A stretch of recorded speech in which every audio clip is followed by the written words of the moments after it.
Rabies வந்தவங்க ஏன் தண்ணியை பார்த்து பயப்படுறாங்க?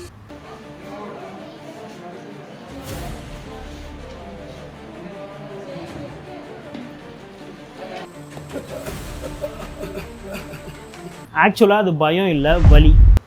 ரேபிஸ் வைரஸ் நம்ம பாடிக்குள்ளே வந்த உடனே ஃபஸ்ட்டு அஃபெக்ட் பண்ணுறது பிரெயினை தான். அதுவும் முக்கியமாக ஸ்பைனல் கார்டையும் பிரெயினையும் கனெக்ட் பண்ணுற பிரெயின் ஸ்டெம்மை.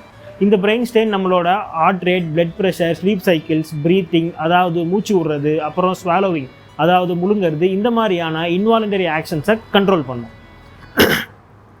தண்ணி குறா.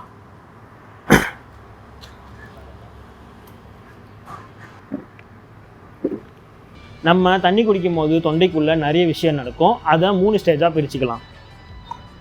ஃபஸ்ட்டு ஸ்டேஜில் நாக்கு தண்ணியை கலெக்ட் பண்ணி தொண்டைக்கு புஷ் பண்ணி விடும். அந்த ஏரியாவுக்கு பேர் ஃபேரிங்ஸ். இது மட்டும்தான் நம்ம வாலண்டரியாக அதாவது தெரிஞ்சு பண்ணுற ஆக்ஷன். செகண்ட் ஸ்டேஜில் தண்ணி ஃபேரிங்ஸ் ஏரியாவுக்கு வந்த உடனே அங்கே இருக்கிற ரெசப்டார்ஸ் அதாவது சென்சார்ஸ் பிரெயின் ஸ்டெம்முக்கு சிக்னல் அனுப்பும். அந்த சிக்னலை வச்சு பிரெயின் ஸ்டெம் ஸ்வாலோவிங் ரிஃப்ளெக்ஸை ட்ரிகர் பண்ணிவிடும். அதாவது அந்த தண்ணியை சேஃபாக வயிற்றுக்கு அனுப்புறதுக்கான வேலைகள் ஸ்டார்ட் ஆகும். அந்த வேலைகள் என்னென்னா, தண்ணி மூக்குக்குள்ளே போயிடக்கூடாதுன்னு நேசல் கேவிட்டி டெம்பரரியாக க்ளோஸ் ஆகியிருக்கும். அப்புறம் இந்த ஃபேரிங்ஸ் ஏரியா பார்த்திங்கன்னா உணவு குழாய்க்கும் மூச்சு குழாய்க்கும் காமன் என்ட்ரன்ஸ். அதனால் தண்ணி மூச்சு குழாய்க்குள்ளே போயிடக்கூடாதுன்னு அதுவும் டெம்பரரியாக க்ளோஸ் ஆகியிருக்கும்.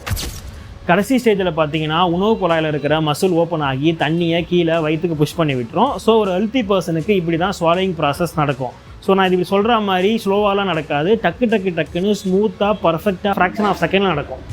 அதுவும் சாப்பாடு மாதிரி சாலிட் ஐட்டம்ஸை விட தண்ணி மாதிரி லிக்விட் ஐட்டம்ஸை சாப்பிடும்போது இந்த ப்ராசஸ் இன்னும் ஃபாஸ்ட்டாக நடக்கும். அது ஏன்னா சோறுலாம் பார்த்திங்கன்னா நம்ம வாயில் நல்லா மென்று அதுக்கப்புறம் முழுங்குவோம். அதனால் இந்த ப்ராசஸ் கொஞ்சம் டைம் எடுத்து நடக்கும்.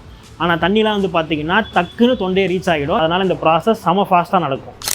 ஆனால் ரேபிஸால் அஃபெக்ட் ஆனவங்களுக்கு இப்படி இருக்காது. சின்ஸ் இந்த வைரஸ் பிரெயின் ஸ்டெம்மை அஃபெக்ட் பண்ணுறதுனால ஸ்வாலோயிங் ரிஃப்ளெக்ஸ் டேமேஜ் ஆகி இந்த ப்ராசஸ் கண்ணா பின்னான்னு நடக்கும்.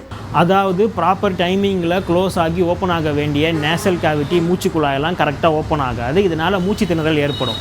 அதே மாதிரி தண்ணி குடிக்கும் போது த்ரோட் மசில் சடனாக க்ளோஸ் ஆகும். இதனால் வந்து பார்த்திங்கன்னா சிவியர் பெயின் கிரியேட் ஆகும்.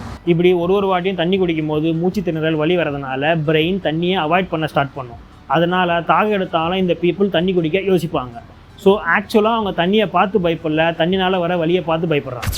இதில் இன்னொரு விஷயம், இந்த ரேபிஸ் இன்ஃபெக்ஷன் சிவியர் ஆச்சுன்னா தண்ணியை பார்த்தாலோ தண்ணி கூட சத்தம் கேட்டாலோ இல்லை தண்ணியை நினச்சாலே இந்த டேமேஜ் ஆன ஸ்வாலோயிங் ரிஃப்ளெக்ஸ் ட்ரிகர் ஆகி மூச்சு திணறல் அப்புறமா த்ரோட்டில் சிவியர் பெயின் கிரியேட் ஆகும். அது மட்டும் இல்லாமல் இந்த வைரஸ் சலைவரி கிளாண்டையும் அஃபெக்ட் பண்ணும். அதனால் வந்து பார்த்திங்கன்னா சலைவா ஓவராக செக்ரீட் ஆகும். ஸோ லைட்டாக தான் நாயோட பல்லு பட்டிருக்கு இல்லை லைட்டாக தான் நாயோட நகம் பட்டிருக்குன்னு கேர்லெஸ்ஸாக விடாமல் உடனே போய் வேக்சின் போடுங்க. இது நாய்க்கு மட்டும் கிடையாது, மற்ற அனிமல்ஸுக்கும் தான். Rabies 100% preventable. எப்போனா உடனே போய் ட்ரீட்மெண்ட் எடுத்தா.